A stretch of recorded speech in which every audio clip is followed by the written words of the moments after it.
Selamat pagi Bapak Ibu dan saudara-saudara yang dikasihi Tuhan. Salam. Mari kita membaca firman Tuhan yang terambil dari Kisah Para Rasul pasal yang kelima ayat 17 sampai dengan ayat 25. Kisah Para Rasul pasal 5 ayat 17 sampai dengan ayat 25. Demikian firman Tuhan, saya bacakan. Akhirnya mulailah imam besar dan pengikut-pengikutnya, yaitu orang-orang dari mazhab Saduki, bertindak sebab mereka sangat iri hati. Mereka menangkap rasul-rasul itu lalu memasukkan mereka ke dalam penjara kota. Tetapi waktu malam seorang malaikat Tuhan membuka pintu-pintu penjara itu dan membawa mereka keluar, katanya, pergilah, berdirilah di bait Allah dan beritakanlah seluruh firman hidup itu kepada orang banyak. Mereka mentaati pesan itu dan menjelang pagi masuklah mereka ke dalam bait Allah, lalu mulai mengajar di situ. Sementara itu imam besar dan pengikut-pengikutnya menyuruh mahkamah agama berkumpul, yaitu seluruh majelis tua-tua bangsa Israel, dan mereka menyuruh mengambil rasul-rasul itu dari penjara. Tetapi ketika pejabat-pejabat datang ke penjara, mereka tidak menemukan rasul-rasul itu di situ.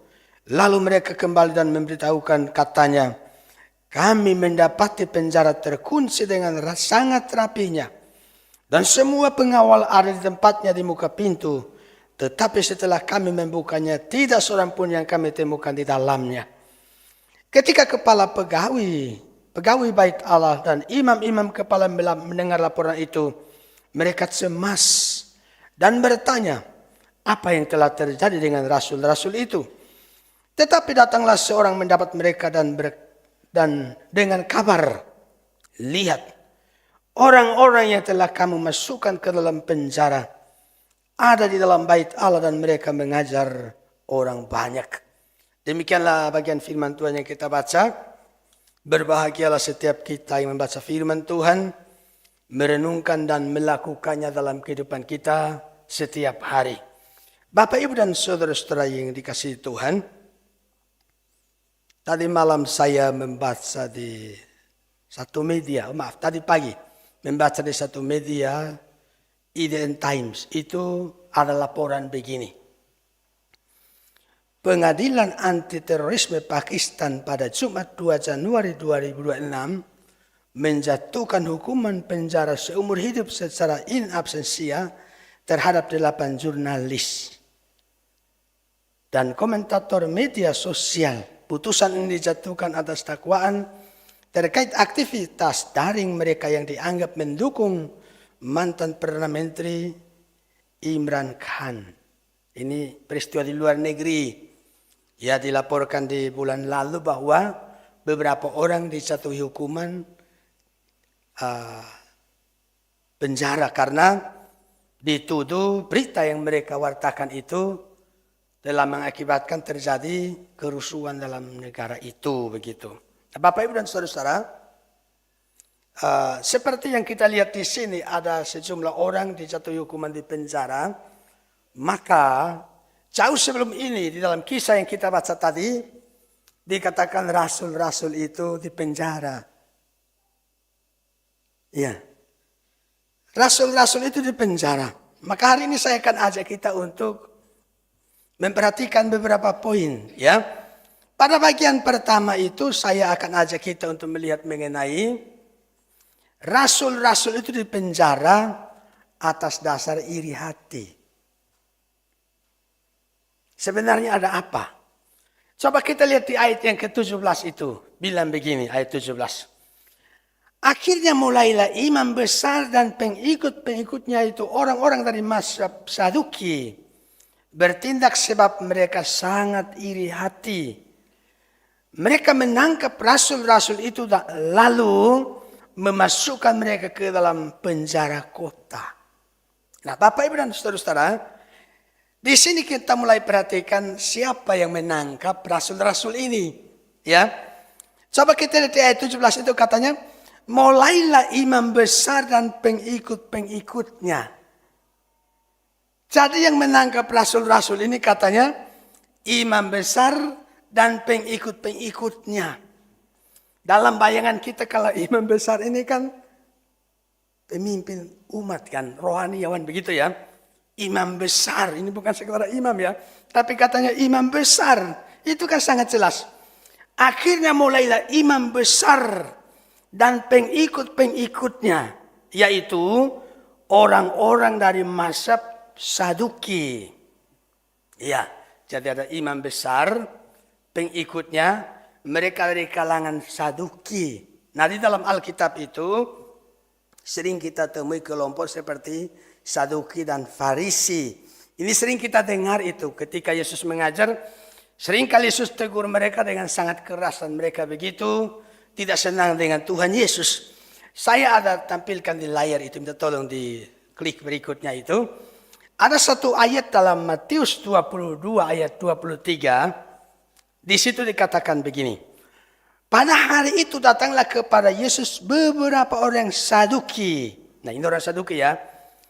Apa yang menjadi pandangan orang Saduki itu kita temukan di situ. Yang berpendapat bahwa tidak ada kebangkitan. Baru katanya mereka bertanya kepada Yesus, itu kalimat bawahnya. Jadi orang Saduki itu, paham mereka itu begini. Mereka tidak percaya mengenai adanya kebangkitan. Lalu saya ada kutip lagi ayat dalam Kisah Rasul 23 ayat 8. Di situ bilang begini. Sebab orang-orang Saduki mengatakan bahwa tidak ada kebangkitan. Ya jelas ya, makin jelas. Yang Saduki percaya tidak ada kebangkitan. Dan katanya lagi, tidak ada malaikat atau roh. Jadi Saduki tidak percaya kebangkitan, tidak percaya kalau ada malaikat atau roh katanya. Tetapi bagaimana orang Farisi di situ dikatakan, orang Farisi mengakui kedua-duanya. Dan di sini Saduki dengan Farisi mereka punya perbedaan yang tajam. Saduki tidak percaya ada kebangkitan, mereka percaya tidak ada malaikat atau roh katanya. Sedangkan Farisi itu terima keduanya. Nah, ciri khas keunikan yang lebih lanjut mengenai Farisi mungkin lain kali saya bisa jelaskan di situ ya. Tapi di sini, mengapa sehingga imam besar itu dengan para pengikutnya orang Saduki itu katanya menangkap rasul-rasul itu lalu mereka dipenjarakan. Kenapa? Saya kira dengan mengerti mengenai apa yang menjadi pemahaman daripada orang Saduki atau konsep mereka, kita akan segera menemukan permusuhan mereka dengan rasul-rasul itu pemicunya apa? Di saat di mana orang Saduki itu tidak percaya ada kebangkitan, rasul-rasul ini berteriak dengan lantang, Yesus sudah bangkit kembali dari antara orang mati. Nah, ini masalahnya. Mereka percaya bahwa tidak ada kebangkitan, rasul-rasul itu menyuarakan dengan keras karena itu sesuatu yang mereka saksikan sendiri. Bahwa Yesus sudah bangkit. Mereka tidak bahwa Yesus sudah bangkit. Nah, mereka tidak senang. Iya, mereka tidak senang. Maka di sini Bapak, Ibu dan saudara-saudara kita bisa temukan apa yang menyebabkan rasul-rasul itu ditangkap oleh imam kepala dan pengikut-pengikutnya pada waktu itu. Nah, jadi kita kembali melihat dengan jelas bahwa di sini dikatakan bahwa ada iri hati. Bukan hanya iri hati, tapi ayat 17 bilang mereka sangat iri hati. Iri hati karena apa? Kalau poin pertama tadi, mereka tidak senang karena beritakan kebangkitan Yesus. Tapi yang berikutnya itu kita lihat, saat rasul-rasul itu bersaksi, beritakan Injil, kalau kita lihat dari perikop-perikop sebelumnya itu, semakin banyak orang tertarik dengan berita para rasul. Semakin banyak orang yang datang untuk mendengar, mengikut rasul-rasul ini. Banyak orang sakit yang dibawa kepada rasul-rasul, lalu rasul-rasul itu sembuhkan. Ini membuat pemimpin-pemimpin tadi itu mereka tidak tenang. Mereka sangat iri karena apa? Dengan semakin banyak pengikut datang pada rasul-rasul itu, maka mereka akan kehilangan pengikut. Betul atau tidak? Semakin banyak pengikut mereka akan lari kepada rasul-rasul itu. Mereka bisa kehilangan pengikut sehingga mereka sangat iri hati. Mereka iri hati. Jadi penangkapan ini adalah respon ketakutan akan kehilangan otoritas. Nanti kalau banyak orang sudah dengarkan mereka, ikuti mereka, bagaimana dengan kita ini? Jadi rasul-rasul ini ditangkap bukan karena melakukan kejahatan, tapi karena beritakan firman Tuhan. Makin banyak orang mengikut, nah mereka tidak senang. Ya, Mereka iri hati dan ingin membungkam. Membungkam dengan cara dimasukkan di penjara. Mereka beranggapan dengan kekerasan pemberitaan mereka bisa dihentikan. Ya, dengan dimasukkan di penjara maka mereka tidak bisa omong lagi mengenai kebangkitan Yesus. Jadi Bapak Ibu dan Saudara, di sini pemuka agama iri hati. Menyedihkan bukan? Harusnya pemuka agama kan memberikan contoh yang baik. Betul atau tidak? Pemuka agama malah iri hati. Apalagi yang bukan pemuka agama. Ngerti maksud saya? Mereka iri hati. Ini pemuka agama. Sehingga kita bisa belajar. Tidak ada orang yang kebal dengan dosa. Mau siapapun. Pemuka agama. Bukan pemuka agama. Semua orang rentan. Ya, terhadap dosa. Nah, mengapa orang bisa iri hati ya? Ya, dia tidak bersyukur atau tidak puas dengan hidup. Ya, itu yang mereka alami. Mereka lihat banyak orang sudah lari dari mereka dan datang kepada rasul-rasul itu. Kalau kita pikirkan Bapak Ibu dan saudara-saudara, kenapa itu Kain membunuh Habel ya? Karena iri hati. Persembahan Habel diterima, persembahan Kain tidak diterima, Habel iri hati kemudian membunuh adiknya. Kenapa Saul hendak membunuh Daud? Setelah Daud mengalahkan Goliat yang besar itu, dia dielu-elukan oleh masyarakat pada waktu itu. Saul merasa iri hati, hendak membunuh Daud. Nah, untungnya anaknya Saul namanya Yonatan tidak senang dengan perbuatan papanya. Dia kasih tahu Daud, Daud, engkau pergi bersembunyi karena papaku mau membunuhmu. Nah, ini Yonatan itu ada hatinya baik. Dia mengasihi Daud. Jadi Bapak Ibu dan Saudara, bahkan Yesus pernah membicarakan mengenai ada satu nabi. Di dalam Alkitab itu ada kitab namanya kitab Sakaria. Nabi itu dibunuh. Dibunuh di mana ya? Coba saya bacakan kata-kata Yesus di dalam Matius 23 ayat 35. Supaya kamu menanggung akibat penumpahan darah orang yang tidak bersalah mulai dari Habel. Orang benar itu sampai kepada Sakaria anak bereknya. Yang kamu bunuh di antara tempat kudus dan mesbah. Di antara tempat kudus dan mesbah untuk pembakaran korban. Di situ Nabi dibunuh. Kenapa dibunuh? Kan dia beritakan firman Tuhan. Menegur umat atas dosa-dosa mereka. Karena dari mereka ditegur, mereka tidak terima, lalu Nabi itu dibunuh. Waktu itu pemimpin Israel namanya Raja Yoas. Raja Yoas. Ya, ada firman Tuhan datang beri teguran, dia tidak terima, kemudian orang itu dibunuh, itu Sakaria itu. Dan itu yang dialami oleh rasul-rasul di sini, ditangkap untuk dipenjarakan. Bukan karena kejahatan, tapi karena beritakan firman Tuhan. Yohanes Pembaptis pun sudah dibunuh karena beritakan firman Tuhan. Stefanus juga begitu, bukan? Yesus sendiri kan begitu. Ya dibunuh oleh orang-orang ini, itu pemimpin-pemimpin itu. Kalau kita baca itu imam-imam kepala tua-tua Yahudi zaman itu ya, mereka yang bunuh Yesus. Tapi pakai tangan penguasa politik dari Romawi. Ya, seperti lempar batu sembunyi tangan.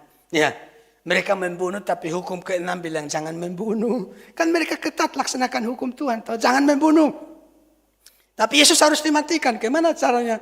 Minta tolong Pilatus. Ya, Pilatus yang bunuh. Mereka pikir mereka akan lolos. Tapi Petrus bilang, kalian telah membunuh Yesus yang diselipkan itu.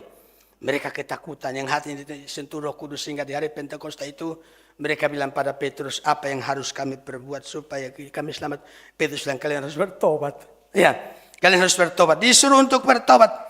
Imam-imam itu tidak kebal dosa, pendeta majelis, pengurus gereja tidak ada yang kebal, jemaat-jemaat tidak ada yang kebal terhadap dosa.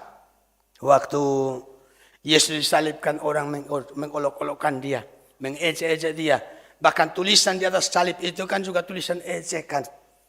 Ya, tulisan ejekan. Dan katanya kalau kita baca dalam Injil itu, terutama Injil Lukas, juga pokoknya semua Injil mencatat itu. Orang-orang lewat situ juga mengejek. Nah, katanya begini. Kata-kata ejekan pada Yesus mereka lontarkan itu persis sama seperti dilontarkan oleh para pemimpin. Jadi pemimpinnya melontarkan ejekan pada Yesus, itu yang mereka ikuti. Iya. Nah, maka Bapak Ibu dan Saudara, termasuk para pejabat. Itu sebabnya para menteri Kristen pun kadang-kadang ada yang ditangkap. Jangan kira jadi Kristen kemudian kebal pada dosa. Tidak. Kadang ada gubernur Kristen yang ditangkap, bupati, camat, lurah. Iya dong.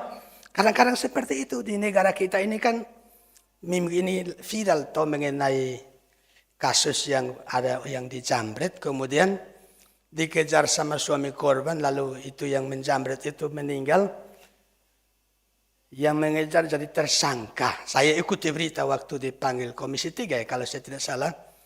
Kapolres dengan Kajari itu minta maaf atas peristiwa itu, menetapkan tersangka itu. Nah, jadi kita melihat kalau ada pernyataan minta maaf berarti telah terjadi kesalahan langkah di situ ya. Sehingga yang ingin saya katakan ialah bahwa tidak ada yang kebal. Siapapun bisa buat kesalahan seperti imam di sini ya, pemimpin-pemimpin agama itu iri hati. Sehingga suami, istri, anak-anak, menantu, mertua, saudara, semuanya harus hati-hati. Karena kita tidak kebal. Kalau tidak hati-hati, kita bisa terjebak dalam dosa apa saja. Nah, dahulu ada satu pendeta dari Timor. Dia yang perkenalkan saya dengan STD Salem. Orang yang sangat luar biasa ya. Diberkati Tuhan, dipakai Tuhan. Belum lama ini anaknya tulis di Facebook. Kemudian saya baca. Saya tidak hafal detail kata-katanya. Tapi intinya itu begini. Taat pada firman Tuhan harus bersedia untuk berada di jalan yang sunyi. Saya ulang ya. Taat pada firman Tuhan harus bersedia untuk berada di jalan yang sunyi. Maksudnya apa sih? Kalau kita konsisten taat pada firman Tuhan, banyak orang tidak senang dengan kita. Makanya politisi yang terlalu jujur kan biasanya nggak disenangi. Betul atau tidak? Pejabat yang terlalu jujur itu kan biasanya segera digeser. Dunia ini begitu. Rasul-rasul yang beritakan firman Tuhan, mereka tidak disenangi. Tidak pernah ada pekerjaan baik yang memiliki harapan untuk berhasil terus berlangsung tanpa mendapatkan perlawanan. Rasul-rasul itu diperintahkan Tuhan, beritakan firman Tuhan, itu sedang mereka kerjakan. Dan respon yang mereka dapatkan ialah ditangkap dan dipenjara. Mau dikekang. Ya, ditakut-takuti itu maksudnya. Masukkan di penjara, ditakut-takuti, seringkali diancam kan. Sampai Kisah Rasul 5 ayat 29 itu Petrus bilang, waktu mereka dilarang ya, supaya jangan beritakan Injil lagi. Petrus bilang, kita harus lebih taat kepada Allah daripada kepada manusia. Iya. Jadi, semakin keras mengancam itu rasul-rasul itu, mereka terus beritakan firman Tuhan. Ditangkap, kemudian dimasukkan ke penjara, itu maksudnya dipermalukan, direndahkan. Supaya nanti keluar dari penjara, orang tidak tertarik lagi dengan berita mereka. Tapi Bapak Ibu dan Saudara, kita harus sadar. Ini pekerjaan iblis. Ini pekerjaan iblis. Jadi firman Tuhan diberitakan, pemberitanya yang ditangkap di penjara, ini pekerjaan iblis. Ya, jadi itu poin pertama ya. Apa menjadi alasan ya, kenapa rasul-rasul itu di penjara. Sekarang poin yang kedua, yaitu bahwa, ya poin yang kedua, rasul-rasul dilepaskan dari penjara dengan cara yang ajaib. Ya, saya baca ayat 19 itu bilang begini. Tetapi waktu malam seorang malaikat Tuhan membuka pintu-pintu penjara itu dan membawa mereka keluar, katanya. Ayat 21. Mereka mentaati pesan itu dan menjelang pagi masuklah mereka ke dalam bait Allah lalu mulai mengajar di situ. Sementara itu imam besar dan pengikut-pengikutnya menyuruh mahkamah agama berkumpul, yaitu seluruh majelis tua-tua bangsa Israel, dan mereka menyuruh mengambil rasul-rasul itu dari penjara. Ayat 22. Tetapi ketika pejabat-pejabat datang ke penjara, mereka tidak menemukan rasul-rasul itu di situ. Lalu mereka kembali dan beritahukan, katanya, kami mendapati penjara terkunci. Perhatikan ya, mendapati penjara terkunci dengan sangat rapinya, dan semua pengawal ada di tempatnya, di muka pintu. Tetapi setelah kami membukanya, tidak seorang pun yang kami temukan di dalamnya. Ini cara kerja Tuhan yang ajaib. Penjaranya terkunci, penjaganya berdiri di situ. Ya toh? Setelah dibuka pintu penjara, masuk ke dalam, yang di penjara tidak ada. Ayat 24. Ketika kepala pengawal bait Allah dan imam-imam kepala mendengar laporan itu, Saat sedang dengar laporan, kira-kira kalau saya parafrase begini, kami sudah pergi, sudah lihat penjara pintunya tertutup, pengawalnya ada di situ. Tapi waktu kami buka pintu, mereka tidak ada. Nah terus di situ saat sedang ada laporan, katanya mereka cemas dan bertanya, apa yang telah terjadi dengan rasul-rasul itu? Nanti di ayat 25 itu nanti dibahas di bagian berikut katanya. Tiba-tiba ada yang datang bawa laporan. Orang-orang itu sedang ajar, mereka sedang ajar di bait Allah itu. Kan tambah pusing itu pemimpin itu, imam-imam itu. Di penjara nggak ada apa-apa, semuanya baik-baik, tapi orangnya nggak ada. Terus mereka pikir, loh kemana mereka itu? Tiba-tiba sedang bercakap begitu, berpikir begitu, ada orang datang, hei orang-orang itu lagi ngajar di bait Allah. Kan bingung, betul atau tidak? Ini siapa yang kerjakan ini? Tuhan. Jadi Tuhan suruh malaikatnya datang. Maka ada satu kalimat bagus sekali itu bilang begini. Kuasa Allah lebih tinggi daripada kekuatan manusia yang mencoba menghentikan Injil. Siapa bisa hentikan Injil? Tidak bisa. Ya toh? Orang-orang itu berharap dengan mematikan Yesus selesai toh. Tapi sesudah Yesus mati, masukkan di kubur, mereka rasa tidak cukup. Mereka metrai kubur itu. Lapor pada Pilatus, kuburnya dimetrai. Mereka pergi sudah selesai. Yesus sudah kalah, dia sudah mati. Dia tidak bisa bicara lagi. Minggu pagi-pagi itu menjelang fajar menyingsing dia pergi keluar dari kubur. Tidak bisa dikalahkan dengan kekuatan politik, kekuatan militer, tidak bisa. Injil tidak bisa dihentikan. Karena Yesus kan bilang toh. Waktu dia utus murid-murid, dia bilang segala kuasa di sorga, di bumi ada padaku. Pergilah. Jadikan semua bangsa muridku, baptis mereka, ajar mereka gitu katanya. Suruh pergi beritakan ajar, aku menyertai. Nah ini bukti penyertaan Tuhan kan. Di penjara Yesus utus malaikat datang bebaskan mereka. Jadi tembok penjara tidak bisa membungkam Injil. Ya. Maka orang yang meremehkan Injil, sebenarnya itu orang bodoh itu. Ya.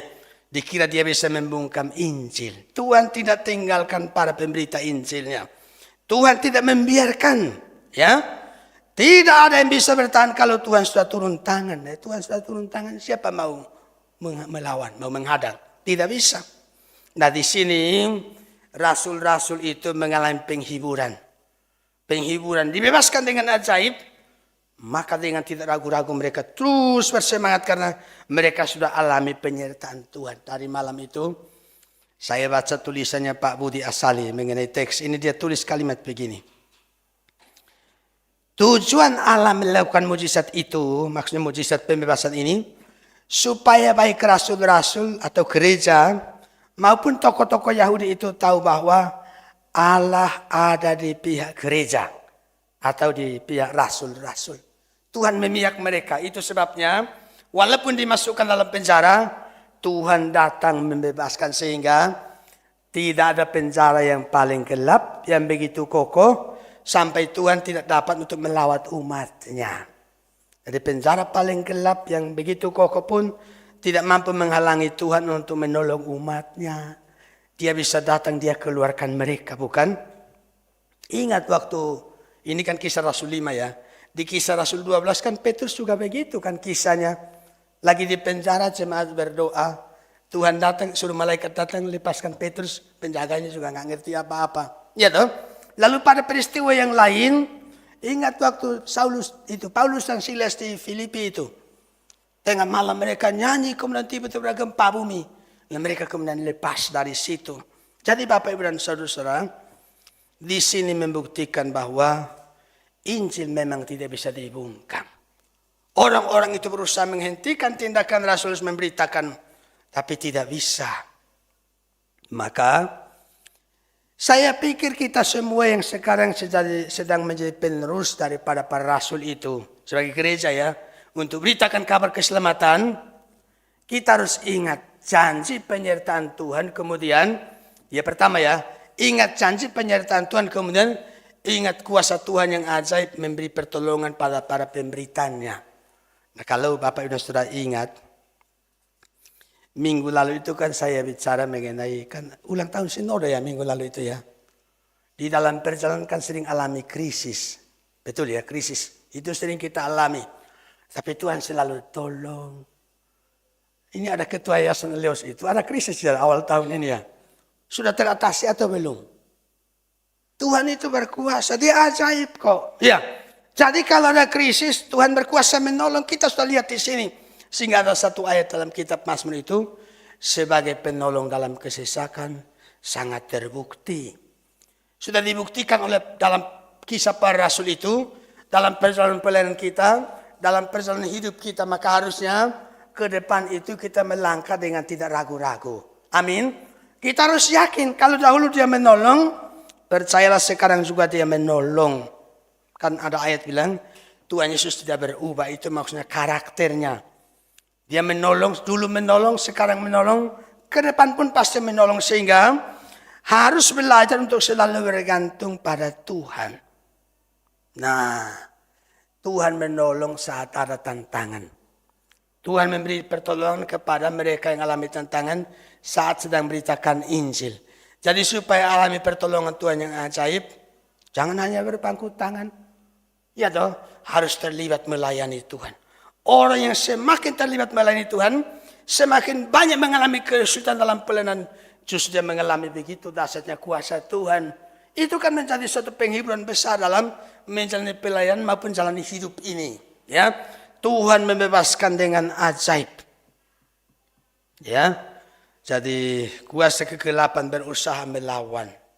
Tadi poin pertama saya kira dengan itu pekerjaan setan berusaha melawan. Tapi kuasa Tuhan lebih besar. Buktinya dibebaskan, mereka tidak berkutik. Betul atau tidak? Penjaganya berdiri di situ, pintunya dikunci. Mungkin ada yang bawa kuncinya ya.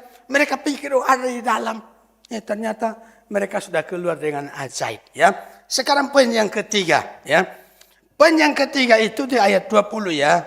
Ya, silakan diklik poin ketiga. Tuhan memerintahkan supaya terus memberitakan firman. Ayat 20, pergilah. Berdirilah di bait Allah dan beritakanlah seluruh firman hidup itu kepada orang banyak. Jadi dibebaskan dengan ajaib oleh malaikat, bukan supaya suruh pergi tidur-tiduran, bukan supaya suruh pergi santai, pergilah kamu ke gunung, sembunyi dulu di situ, senang-senang dulu. Tidak. Begitu dibebaskan, suruh pergi supaya beritakan. Ya. Tuhan membebaskan untuk memberitakan. Maka Mazmur 119 ayat 175 bilang, biarlah jiwaku hidup supaya memuji-muji Engkau. Jadi kalau kita dilepaskan harus memuji-muji Tuhan, maknanya memberitakan kebaikan Tuhan. Mazmur 104 ayat 7, keluarkanlah aku dari dalam penjara untuk memuji namamu. Orang-orang benar akan mengelilingi aku apabila Engkau berbuat baik kepadaku. Jadi kalau sudah ditolong Tuhan harus tetap tekun pada Tuhan ya. Tekun mengerjakan apa yang Tuhan perintahkan itu. Tuhan perintahkan pada rasul-rasul itu. Nah, Bapak dan saudara-saudara, coba kita telusuri ayat ini, ayat 20 ini ya, untuk kita lihat di mana mereka harus memberitakan. Di mana itu ya? Ayat itu 20 dan begini. Berdirilah di bait Allah. Sudah jelas ditunjuk. Kalian harus beritakan di mana? Yaitu di bait Allah. Bukan disuruh pergi ke tempat yang sepi, di lorong yang sunyi terus cari satu orang bisik-bisik padanya supaya nggak ketahuan nanti kamu ditangkap lagi, dipenjara lagi. Tidak. Suruh pergi ke bait Allah. Ya. Kepada siapa harus memberitakan? Ayat 20 bilang kepada orang banyak. Ya. Bagaimana harus memberitakannya itu dikatakan berdirilah dan beritakanlah. Suruh berdiri dan beritakan artinya itu harus dengan yakin bahwa ini perintah Tuhan harus saya kerjakan. Suruh pergi berdiri dan beritakan.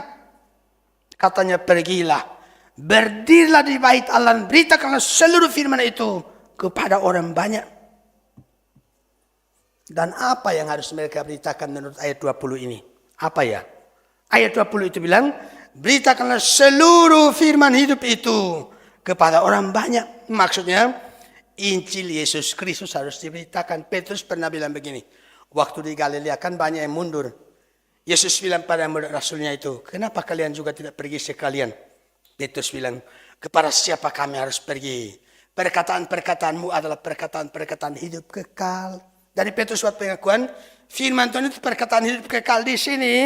malaikat disuruh perintahkan kepada rasul-rasul itu, beritakan firman hidup. Apa yang saudara perhatikan? Tadi yang tangkap mereka Saduki. Saduki ini konsepnya bagaimana? Tidak percaya adanya kebangkitan. Ya, akan hidup sesudah kematian toh. Sekarang mereka disuruh beritakan firman hidup. Mengenai ada kematian dan kehidupan. Yesus yang mati dan hidup, pergi dan beritakan. Ini kan melawan arus. Makanya waktu hari apa itu? Kisah Rasul 1 ayat 8 ya. Yesus mau naik ke surga, dia bilang, kamu akan menjadi saksiku kalau Roh Kudus turun atasmu. Kamu akan menerima kuasa kalau Roh Kudus turun atasmu. Ya, menjadi saksi di Yerusalem, seluruh Yudea, Samaria, sampai ke ujung bumi. Dimulai dari mana? Yerusalem. Yerusalem ini kan Yesus mati di situ kan. Artinya penuh dengan orang-orang yang memusuhi Tuhan Yesus. Murid-murid disuruh masuk di situ. Ini kan masuk ke dalam lubang singa, bukan? Betul atau tidak? Apalagi disuruh masuk ke bait Allah. Ya, kan? Imam besar kan kerjanya ada di sana. Atau pengikutnya ada di sana. Sekarang suruh masuk ke situ. Jadi Bapak dan saudara-saudara, di sini Tuhan mengajar kepada Rasulnya supaya jangan mundur. Harus terus maju. Tantangan tidak boleh menjadi alasan kita mundur. Ya, katakanlah sekolah ini misalnya kesulitan uang, terus ada yang bilang kita tutup saja, ganti dengan yang lainnya. Tidak bisa, ini Tuhan yang atur. Kita beritakan firman Tuhan. Ini harus kita kerjakan. Walaupun sulit, tentu ada jalan keluar. Amin. Nah, sekarang bagian terakhir. Ya, bagian terakhir itu di sini saya tulis para rasul taat terhadap perintah Tuhan. Ayat 20, saya sudah bacakan tadi ya. Pergi berdiri di bait Allah dan beritakan seluruh firman hidup itu kepada orang banyak. Ayat 25. Tetapi datanglah seorang mendapatkan mereka dengan kabar. Lihat, orang-orang yang kamu masukkan ke dalam penjara ada di dalam bait Allah dan mereka mengajar orang banyak. Murid-murid taat. Begitu keluar dari penjara tidak tunda-tunda. Langsung mereka taat dengan segera. Ya, mereka taat dengan segera. Langsung pergi. Mereka tidak berhenti untuk kemudian mengatur strategi lagi. Langsung pergi. Beritakan firman Tuhan di bait Allah. Mereka siap mengambil resiko. Mereka tidak berbantah. Seperti Yunus itu. Mereka tidak berbantah. Langsung pergi. Maka ketika Allah memberi kesempatan, itu harus kita gunakan dengan baik. Jangan sampai kita kehilangan kesempatan untuk melayani Tuhan. Nah Bapak Ibu dan saudara-saudara, coba perhatikan. Umumnya kalau orang lolos dari penjara itu apa yang dilakukan? Tiba-tiba lolos dari penjara apa yang dilakukan? Umumnya kan pergi bersembunyi kan? Jangan sampai ketahuan terus ditangkap masuk penjara lagi bukan? Tapi rasul-rasul ini bagaimana? Begitu dibebaskan dari penjara tidak pergi bersembunyi. Langsung masuk ke tempat umum itu. Di mana orang banyak berkumpul mengajar di situ. Ini artinya sekali lagi. Mereka cukup siap mengambil risiko. Jadi dalam pelayanan memang banyak tantangan. Tapi jangan mundur. Harus maju terus karena Tuhan berjanji menyertai. Dahulu saya pernah layani seorang pemuda. Bukan di sini ya. Dia ikut kebaktian terus pulang. Dijemput sama orang tuanya itu, dipukuli. Orang tuanya tidak setuju dia ikut Tuhan. Tapi anak itu maju terus. Nah satu kali itu sedang ada kebaktian begini. Saya pimpin doa syafaat waktu itu. Saat saya sedang pimpin doa syafaat, di belakang itu ribut-ribut. Saya kira ada apa. Selesai kebaktian. Satu orang ditarik dengan paksa dikeluarkan dari situ karena yang tarik itu tidak setuju kalau dia ikut Tuhan. Dia tidak menyerah. Ya, dia tidak menyerah. Jadi di sini kita melihat kesetiaan. Di belakang ini ada tanaman pisang. Di RT ada kebijakan jangan terlalu dekat dengan tembok ya. Harus agak jauh, maka pisang-pisang di sana di situ. Yang dekat-dekat tembok tebas supaya nggak dekat-dekat tembok, jangan sampai gelap-gelap kemudian mungkin penjahat atau apa begitu ya. Lalu ditebang pisang-pisang dekat apa itu tembok. Tapi begini, Ditebang, berapa hari dia keluar lagi dia. Habis ditebang, berapa dia keluar lagi. Sering kita dengar kalimat, makin dibabat, makin merambat. Itu semangat yang ada pada rasul-rasul itu. Dihadang, jangan beritakan Injil, mereka maju terus. Maju terus, maju terus. Kita tidak boleh menyerah. Walaupun banyak tantangan. Ini loh. Teruslah beritakan firman dan jangan diam. Amin. Tuhan berkati.